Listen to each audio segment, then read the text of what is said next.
Nouvelle alerte lancée par l'établissement français du sang. Les stocks sont au plus bas cet été. Début juillet, le seuil critique des 70 000 poches dans les banques de sang a été atteint, alors qu'il en faut 100 000 au minimum pour un fonctionnement normal. Une baisse des stocks due aussi à une pénurie de personnel au sein de l'EFS. Delphine Dubourg et Julien Guéry. Ça va ? Ça va.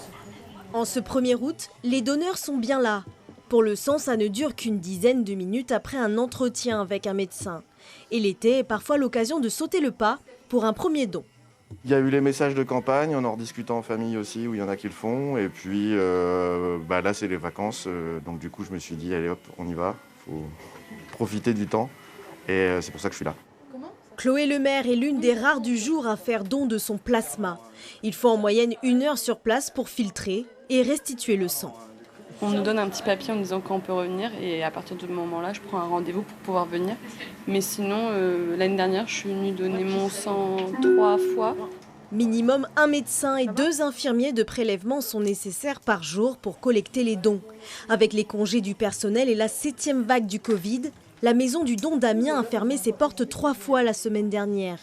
La pénurie du personnel est pourtant annuelle et touche tous les établissements français du sang par manque d'attractivité.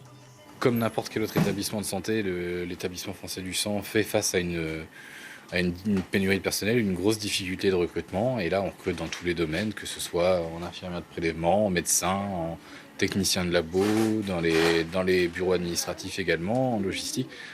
On recrute dans tous les domaines, mais on a de grosses difficultés à trouver des candidats. Et ça met à mal forcément notre capacité à collecter. À cause de cette pénurie de personnel, les lieux de dons ponctuels sur les sites touristiques sont très rares cet été. Il faut donc continuer à se mobiliser dans les maisons du don. En France, 4% des personnes qui peuvent donner leur sang le font, un chiffre qui tombe à 2,8% dans la Somme.